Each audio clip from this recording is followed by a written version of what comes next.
Hello friends, ಎಲ್ಲರಿಗೂ ನಮಸ್ಕಾರ. ಶ್ರೀಕೃಷ್ಣ ಕ್ರಿಯೇಷನ್ಸ್ಗೆ ನಿಮ್ಮೆಲ್ಲರಿಗೂ ಸ್ವಾಗತ.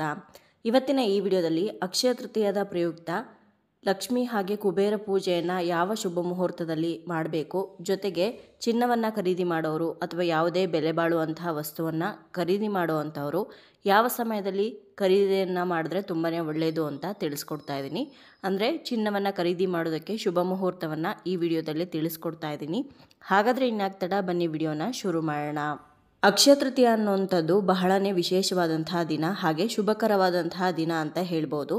ಈ ಅಕ್ಷಯ ತೃತೀಯ ದಿವಸ ನೀವು ಚಿನ್ನವನ್ನು, ಬೆಳ್ಳಿಯನ್ನು ಅಥವಾ ಯಾವುದೇ ಬೆಲೆ ಬಾಳುವಂತಹ ವಸ್ತುವನ್ನು ಕೊಂಡುಕೊಂಡ್ರು ಅಥವಾ ಯಾವುದೇ ಒಳ್ಳೆಯ ಕೆಲಸವನ್ನು ಶುರು ಮಾಡಿದ್ರೂ ಕೂಡ ಅದು ಸಕ್ಸಸ್ ಆಗುತ್ತೆ. ಹಾಗೆ ಏನೇ ಕೊಂಡ್ಕೊಂಡಿರ್ತೀರಲ್ಲ ಅದೆಲ್ಲವೂ ಅಕ್ಷಯವಾಗುತ್ತೆ, ಜೊತೆಗೆ ಶಾಶ್ವತವಾಗಿ ನಿಮ್ಮ ಹತ್ರ ಉಳಿಯುತ್ತೆ ಅಂತ ನಂಬಿಕೆ ಇದೆ. ಹಾಗಾಗಿನೇ ಅವತ್ತಿನ ದಿವಸ ಚಿನ್ನವನ್ನು, ಬೆಳ್ಳಿಯನ್ನು, ವಾಹನಗಳನ್ನು, ಆಸ್ತಿಗಳನ್ನು ಖರೀದಿ ಮಾಡ್ತಾರೆ. ಈ ಅಕ್ಷಯ ತೃತೀಯ ತಿಥಿ ಯಾವಾಗ ಆರಂಭವಾಗಿ ಯಾವಾಗ ಅಂತ್ಯವಾಗುತ್ತಲ್ಲ ಆ ಸಮಯದ ಒಳಗಡೆ ನೀವು ಯಾವುದೇ ಟೈಮಲ್ಲಿ ಕೂಡ ಒಳ್ಳೆಯ ವಸ್ತುಗಳನ್ನು, ಶುಭಕರವಾದಂಥ ವಸ್ತುಗಳನ್ನು ಖರೀದಿ ಮಾಡ್ಬೋದು. ಸಮಯ ನೋಡದೇ ಇದ್ದರೂ ಕೂಡ ನಡೆಯುತ್ತೆ. ಅದರಲ್ಲೂ ಕೂಡ ಕೆಲವೊಂದು ಶುಭ ಮುಹೂರ್ತಗಳು ಅಂತ ಇರುತ್ತೆ. ಅಂತಹ ಶುಭ ಮುಹೂರ್ತಗಳಲ್ಲಿ ಪೂಜೆ ಮಾಡೋದು ಅಥವಾ ಚಿನ್ನ, ಬೆಳ್ಳಿಯನ್ನು ಖರೀದಿ ಮಾಡೋದು ಬಹಳನೇ ಶ್ರೇಷ್ಠ. ಮೊದಲು ಅಕ್ಷಯ ತೃತೀಯದ ತಿಥಿ ಯಾವಾಗ ಆರಂಭವಾಗಿ ಯಾವಾಗ ಅಂತ್ಯಗೊಳ್ಳುತ್ತೆ, ಪೂಜೆಯನ್ನು ಯಾವ ಸಮಯದಲ್ಲಿ ಮಾಡಬೇಕು ಅಂತ ತಿಳ್ಕೊಳ್ಳೋಣ.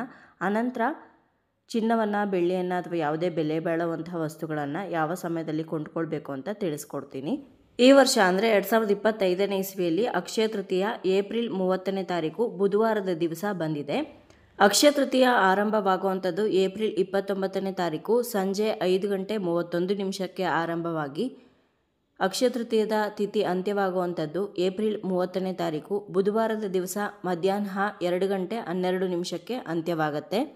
ಸೊ ಪೂಜೆ ಮಾಡೋದಕ್ಕೆ ಶುಭ ಮುಹೂರ್ತ ಯಾವುದು ಅಂತ ಕೇಳೋದಾದರೆ ಬೆಳಗಿನ ಜಾವ 5:59 ಮಧ್ಯಾಹ್ನ 12:17 ಕೂಡ ಒಳ್ಳೆಯ ಸಮಯ ಇದೆ. ಲಕ್ಷ್ಮಿ ಹಾಗೆ ಕುಬೇರ ಪೂಜೆಯನ್ನು ನೀವು ಮಾಡ್ಬೋದು.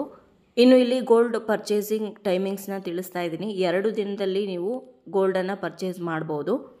ಒಂದು ಏಪ್ರಿಲ್ 29ನೇ ತಾರೀಕು ಹಾಗೆ ಏಪ್ರಿಲ್ 30ನೇ ತಾರೀಕು 2 ದಿನವೂ ಕೂಡ ಪರ್ಚೇಸ್ ಮಾಡ್ಬೋದು. ಏಪ್ರಿಲ್ 29ನೇ ತಾರೀಕು ಪರ್ಚೇಸ್ ಮಾಡೋರು ಸಂಜೆ ಯಾವ ಶುಭ ಮುಹೂರ್ತ ಇದೆ ಅಂತ ತಿಳಿಸ್ತಾ ಇದ್ದೀನಿ. ಏಪ್ರಿಲ್ 29ನೇ ತಾರೀಕು ಮಂಗಳವಾರದ ದಿನ ರಾತ್ರಿ 8 ಗಂಟೆಯಿಂದ ರಾತ್ರಿ 9:26 ಕೂಡ ಒಳ್ಳೆಯ ಮುಹೂರ್ತ ಇದೆ. ಅದನ್ನು ಹೊರತುಪಡಿಸಿ ರಾತ್ರಿ 10:51 ಬೆಳಗಿನ ಜಾವ 3:08 ಕೂಡ ಒಳ್ಳೆಯ ಸಮಯ ಇರುತ್ತೆ. ಆ ಸಮಯದಲ್ಲೂ ಕೂಡ ನೀವು ಗೋಲ್ಡನ್ನು ಪರ್ಚೇಸ್ ಮಾಡ್ಬೋದು. ಅಂದರೆ ಆ ಸಮಯದಲ್ಲಿ ಕತ್ತಲಾಗಿರುತ್ತೆ, ರಾತ್ರಿ ಆಗಿರುತ್ತೆ. ರಾತ್ರಿ ಸಮಯದಲ್ಲಿ ಯಾವ ಅಂಗಡಿ ತೆಗೆದಿರುತ್ತೋ ಗೊತ್ತಿಲ್ಲ. ತೆಗೆದಿದ್ರೆ ಪರ್ಚೇಸ್ ಮಾಡಿ, ಇಲ್ಲದೇ ಇದ್ದರೆ ಮಾರನೇ ದಿವಸ ಏಪ್ರಿಲ್ 30ನೇ ತಾರೀಕು ಪರ್ಚೇಸ್ ಮಾಡ್ಬೋದು. ಇವಾಗ ಏಪ್ರಿಲ್ 30ನೇ ತಾರೀಕು ಯಾವ ಸಮಯದಲ್ಲಿ ಪರ್ಚೇಸ್ ಮಾಡ್ಬೋದು ಅಂತ ತಿಳಿಸ್ಕೊಡ್ತಾ ಇದ್ದೀನಿ. ಟೋಟಲ್ ಆಗಿ ನಿಮಗೆ ಬೆಳಗ್ಗೆ 5:59 ಮಧ್ಯಾಹ್ನ 2:12 ಕೂಡ ಸಮಯ ಇರುತ್ತೆ. ಅದರಲ್ಲಿ ಶುಭ ಮುಹೂರ್ತ ಯಾವುದು ಅಂತಂದರೆ ಬೆಳಗ್ಗೆ 10:43 ಆರಂಭವಾಗಿ ಮಧ್ಯಾಹ್ನ 12:17 ಕೂಡ ಇರುತ್ತೆ. ಮತ್ತೊಂದು ಶುಭ ಮುಹೂರ್ತ ಅಂತಂದರೆ ಇದು ಅಮೃತಗಳಿಗೆ ಬೆಳಗಿನ ಜಾವ 5:59 ಬೆಳಗ್ಗೆ 9:08 ಕೂಡ ಒಳ್ಳೆಯ ಶುಭ ಮುಹೂರ್ತ ಇದೆ. ಆ ಸಮಯದಲ್ಲೂ ಕೂಡ ನೀವು ಚಿನ್ನ, ಬೆಳ್ಳಿ ಅಥವಾ ಯಾವುದೇ ಬೆಲೆ ಬಾಳುವಂತಹ ವಸ್ತುಗಳನ್ನು ಕೊಂಡ್ಕೊಳ್ಬೋದು. ಕೊಂಡ್ಕೊಂಡು ಬಂದು ಮನೆಯಲ್ಲಿಟ್ಟು ಲಕ್ಷ್ಮಿ ಮುಂದೆ ಪೂಜೆಯನ್ನು ಮಾಡಬೇಕಾಗತ್ತೆ. ತುಂಬಾ ಒಳ್ಳೆಯದು. ಯಾವ ರೀತಿ ಮಾಡಬೇಕು ಅನ್ನೋದೆಲ್ಲ ಈಗಾಗಲೇ ತಿಳಿಸ್ಕೊಟ್ಟಿದ್ದೀನಿ. ವಿಡಿಯೋ ನೋಡಿರಲಿಲ್ಲ ಅಂದರೆ ನನ್ನ ಚಾನಲಲ್ಲಿ ಅಕ್ಷಯ ತೃತೀಯ ಪೂಜಾ ವಿಧಾನವನ್ನು ತಿಳಿಸ್ಕೊಟ್ಟಿದ್ದೀನಿ, ನೀವು ನೋಡ್ಬೋದು. ಸೊ ನೋಡಿದ್ರಲ್ವ ಸ್ನೇಹಿತರೆ, ಇವತ್ತಿನ ಈ ವಿಡಿಯೋದಲ್ಲಿ ಅಕ್ಷಯ ತೃತೀಯ ದಿವಸ ಯಾವ ಸಮಯದಲ್ಲಿ ಪೂಜೆ ಮಾಡಬೇಕು, ಹಾಗೆ 2 ದಿನಗಳಲ್ಲಿ ಯಾವ ಸಮಯದಲ್ಲಿ ನೀವು ಗೋಲ್ಡ್ ಪರ್ಚೇಸ್ ಮಾಡ್ಬೋದು ಅಂತ ತಿಳಿಸ್ಕೊಟ್ಟಿದ್ದೀನಿ ಟೈಮಿಂಗ್ಸ್ನ. ನಿಮ್ಮೆಲ್ಲರಿಗೂ ಈ ವಿಡಿಯೋಯಿಂದ ಉಪಯೋಗ ಆಗಿದೆ ಅಂತ ಭಾವಿಸ್ತೀನಿ. ವಿಡಿಯೋ ಇಷ್ಟ ಆಗಿದರೆ ಖಂಡಿತವಾಗ್ಲೂ ಲೈಕ್ ಮಾಡಿ, ಬೇರೆಯವ್ರಿಗೂ ಕೂಡ ಶೇರ್ ಮಾಡಿ. ಹಾಗೆ ನಿಮ್ಮ ಅನಿಸಿಕೆ, ಅಭಿಪ್ರಾಯವನ್ನು ಖಂಡಿತವಾಗ್ಲೂ ಕಮೆಂಟ್ ಮುಖಾಂತರ ಬರೆ ತಿಳಿಸಿ. ಮತ್ತೊಂದು ಉಪಯುಕ್ತ ಪೂಜಾ ಮಾಹಿತಿಯೊಂದಿಗೆ ನಿಮ್ಮನ್ನ ಮತ್ತೆ ಭೇಟಿ ಆಗ್ತೀನಿ. ಅಲ್ಲಿಯವರೆಗೂ ಧನ್ಯವಾದಗಳು. ಲೋಕ ಸಮಸ್ತ ಸುಖಿನೋ ಭವಂತು.